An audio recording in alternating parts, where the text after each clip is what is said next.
Hello all my dear ones. We are discussing about the national movement in India. A few excerpts have been taken by the NCERT to tell you about the rise of nationalism in India during the war years between the two world wars, the First World War and the Second World War. We had discussed about the Khilafat movement, that in Turkey, Khilafat movement began against the ill treatment meted out to the Khalifa of Turkey by the British government. We also discussed that Muslims also lived in India in a large number and they considered the insult of Khalifa, or you can call it Caliphate, as their own insult. So, Shaukat Ali and Muhammad Ali, they decided to launch Khilafat movement in India, uniting all the Muslims together. And a Khilafat committee was formed in Bombay in 1919. In 1916, the Khilafat movement began. And finally, in Bombay, a Khilafat committee was formed in March 1919. And Gandhiji gave full support to it. We discussed it yesterday in detail. Why Gandhiji decided to support Khilafat? Because he wanted to bring Hindu-Muslim unity. Now, Khilafat non-cooperation. The decision was taken in the Calcutta session of Congress, September 1920. It was decided to launch non-cooperation Khilafat. Now, why non-cooperation? The question comes, why Gandhiji chose the word non-cooperation? It is because in his book Hind Swaraj, this book was published in 1909, your 1 mark question. In his book Hind Swaraj, Gandhiji has written very clearly that why British rule is surviving in India so conveniently, why Britishers are so happy and they are so comfortable in our country. It is only because of our cooperation. It is only because the Indians are cooperating with them. How they are cooperating with them? Indians are joining their army, they are joining their military, they are joining their civil services, they are participating in the election, provincial election, legislative election. Although elections were just eyewash, just an eyewash to tell the other European countries that see, we are teaching the Indians about democracy, about election, but it was only an eyewash. But even then, Indians were participating, they were going to their law courts, the students, they were going to the schools and colleges that were established by the British government, etc., etc. So, Gandhiji has clearly written that once Indians withdraw this cooperation and we say no to the British things, all the British goods, all the British institutions, within a year Swaraj will come, according to Gandhi. So let us non-cooperate with the Britishers. So it was decided to launch a non-cooperation Khilafat movement. First of all, Gandhiji laid down certain guidelines to his followers, telling them what we have to do during the non-cooperation movement. So the things that we have to do and the things which we do not have to do. The things we have to do is surrender of titles. And remember, Gandhiji also said that this program of the non-cooperation Khilafat will unfold in stages. It will unfold in stages. First of all, surrender of titles that have been awarded by the British government to the different people in India so as to muster their support. Surrender those titles. Then boycott of foreign goods. Have a bonfire of foreign goods. Boycott the foreign goods which the British traders and merchants they are selling in India. Boycott of their agencies, like boycott their police, boycott their legislative council elections, boycott their law courts, boycott their army, and also give up going in British schools and colleges. Like this, Gandhiji told the people, and particularly he stressed upon the point, do not participate in the election of the Imperial Legislative Council, your 1 mark question, which were declared just next 2 months, November 1920 it was declared. In September the decision was taken for non-cooperation.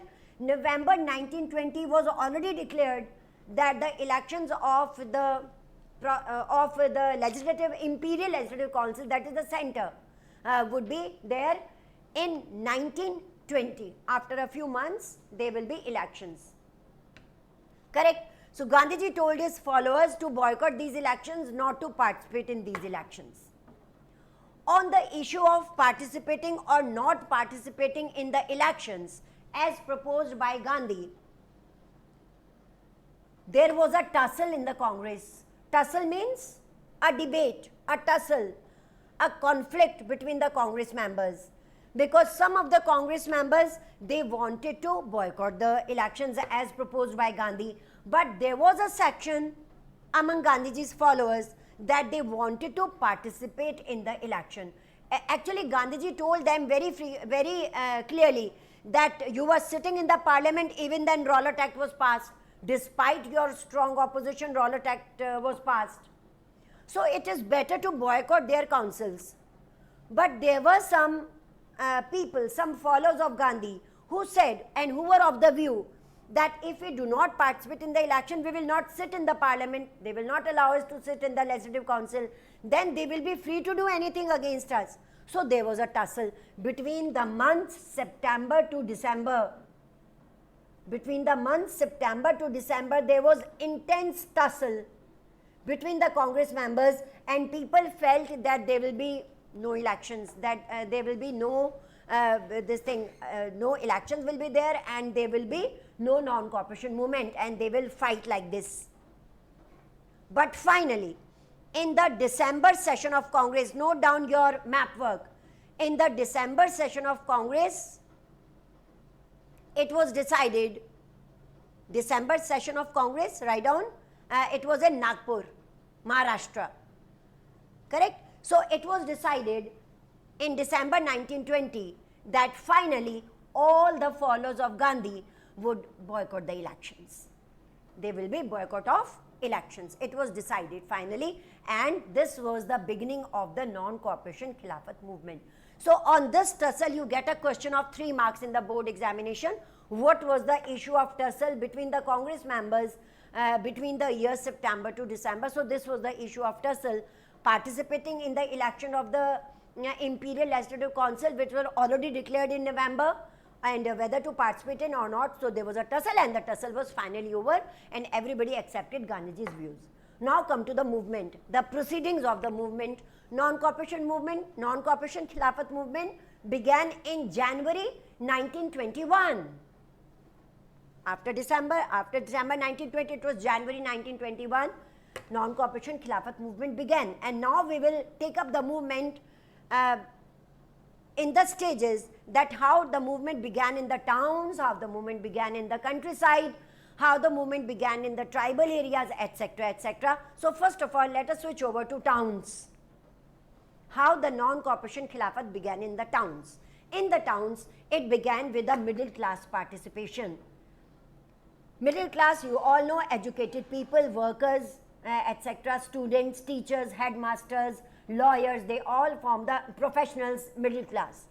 With the participation of the middle class, people had a bonfire of foreign goods. Bonfire means, in the previous lectures I have given you the meaning, again I am giving you. Bonfire means collecting the foreign goods, keeping them on the roadside where all the 4 roads meet together and burning it. This is called bonfire. Bonfire of foreign goods. Many people surrendered their titles. In that bonfire only the titles were surrendered. Elections were boycotted everywhere except Madras. Again your short answer. Elections were boycotted, as we discussed just now, except in Madras. Because in Madras there was Justice Party. Justice Party, your 1 mark question. The party of non-Brahmins, they participated in the election. Everywhere they were elections were boycotted, except in Madras by the Justice Party, because it was a party of the non-Brahmins. There was a reason. It was a party of non-Brahmins, and you know that at that time there was untouchability in India. This section of so-called untouchables, they were treated very badly by the Indian society. So they knowingly, they participated in the election and said that this was the only way to have some access to power. And they were right in saying this. This was the only access to them, that they could participate in the election, win some seats and sit with the Britishers, so-called the high class. So they participated in it. However, the drastic impact of the non-cooperation movement was on the economic front, because you remember that just now the First World War was ended, and there was economic crisis in the countries. Most of the countries were facing acute economic crisis. All the British ships, they were, during the World War also, they were busy in the World War. During the war years, no British goods came to India. As a result, Indian goods were sold in the market. Indian shopkeepers and Indian merchants, they earned very good profit. And do you know, students, that the import of Britishers in India was declined from about costing rupees 102 crore to 57 crore only, about half. So this was a positive thing for the Indian merchants, for the Indian producers, and they earned good profits. And when the census and when the record of the economic development was noted between 2021, it was good for Indians. So they again participated in Gandhiji's non-cooperation movement, and they were very happy during the First World War when no British goods came to India, and Gandhiji's program was to boycott foreign goods. And when the foreign goods will be boycotted, their goods will be sold. So khadi was sold in the market, hand woven cloth. And this was a dramatic impact of the non-cooperation movement on the economic front of India. However, the movement went on very frequently with great zeal and enthusiasm, but it came down very easily, very frequently. When the movement was going on, students left going in British schools and colleges, headmasters resigned, teachers resigned. Correct? The Indian lawyers, they boycotted the British courts, law courts, left going in them. But after some time they realized that there were no Indian institutions. Khadi was very costly. People could not buy it for a long time. There were no Indian schools, there were no Indian courts. Teachers, students, lawyers, professionals, they sat at home for a few days. They were very happy, but after that there was no livelihood. So again they began to trickling back to the British institutions. Lawyers joined their British law courts. People, because khadi being very costly, people again switched over to British cloth, British textile, and teachers again joined their jobs. Students again trickling back to the foreign schools, British schools and colleges, because when Gandhiji asked them to boycott all these things, there should be some Indian institutions, and they were slow to come up. It was not a matter that within a few days we could build buildings, law courts, schools and colleges, etc. So it was slow to come up. So again they began to trickling back to the British schools and colleges, and the movement rose to height and collapsed very quickly. Tomorrow we will dwell upon the countryside, about the condition that were prevailing in the countryside, means villages where talukdars and landlords, they were exploiting the peasants, and the peasants, they were with Gandhiji, and their point of view about Swaraj we will discuss tomorrow. Again we will meet with a great energy and enthusiasm. Till then, it is a goodbye.